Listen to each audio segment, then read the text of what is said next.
ఇది ఆ అధిక ఆషాఢ మాసం వచ్చినప్పుడు అమావాస్య రోజు రాత్రి 12 గంటలకు జరుగుతుంది. ఆ రోజు పూరి ఆలయంలో లైట్లన్నీ ఆర్పేస్తారు, ఒక చిన్న దీపం కూడా ఉండదు.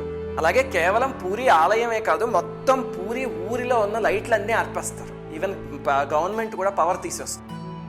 ఆ తరువాత ఏం జరుగుతుందంటే ఒక నలుగురు ఆలయం లోపలికి వెళ్తారు.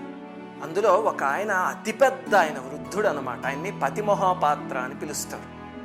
ఆయనతో పాటు 3 దైత్యపతులు అని, ఈ నలుగురు కలిసి లోపలికి వెళ్తారు ఆలయంలోకి.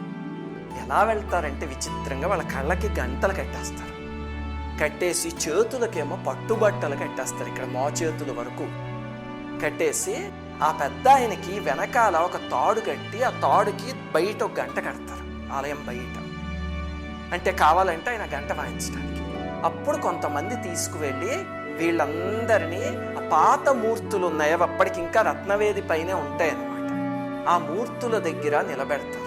ఆ పెద్ద ఆయనేమో జగన్నాథ స్వామి మూర్తి దగ్గర, మిగతా 3 సుభద్రాదేవి, బలభద్రుడు, సుదర్శనుడు, ఆ 3 మూర్తులు ఎదురుగుండా నిల్చోబెడతారు. పక్కనే కొత్త మూర్తులు కూడా ఉంటాయి, అవి వీళ్ళకి అందుబాటులోనే ఉంటాయి. అప్పుడు ఏం చేస్తారంటే వీళ్ళ కళ్ళకి గంతలవన్నీ కట్టేస్తున్నాయి కదా, వాళ్ళని సరిగ్గా అక్కడ నిల్చోబెట్టి, అలాగే పాత మూర్తులకి విపరీతంగా బట్టలు చుట్టుంటాయి, ఎందుకంటే ఇన్ని సంవత్సరాల నుంచి ఆ మూర్తులకి బట్టలు చుడతారు కదా, అవన్నీ అలాగే ఉంటాయి. అవన్నీ తీసేసి చివరికి ఆ మూర్తి అలాగ విగ్రహం ఎదురుగుండా ఉన్నాక అప్పుడు వీళ్ళకి అందుబాటులో పెట్టి మొత్తం అందరూ బయటకు వచ్చేసి తలుపుల దగ్గరికి వేసి ఉంచుతారు. అప్పుడు ఈ నలుగురు ఏం చేస్తారంటే జగన్నాథ స్వామి మూర్తికి ఇక్కడ బ్రహ్మ కవాటం అని ఒకటి ఉంటుంది, అంటే ఒక చిన్న ఛాంబర్ లాంటిది అనమాట, దానికి ఒక చిన్న చెక్క తలుపు లాంటిది ఉంటుంది, అది తీస్తారు. తీసి అందులో బ్రహ్మ పదార్థం ఉంటుంది. ఆ బ్రహ్మ పదార్థాన్ని తీసి ఈ కొత్త విగ్రహాల్లోకి ప్రవేశపెడతారు.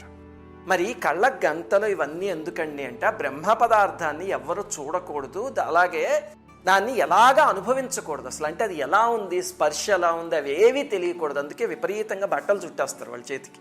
అప్పుడు వాళ్ళు ఆ బ్రహ్మ పదార్థాన్ని ఇందులోకి ట్రాన్స్ఫర్ చేసేసి మళ్ళీ ఇందులో కూడా ఛాంబర్ తలుపులు మూసేశాక ఆ గంట వాయిస్తారు.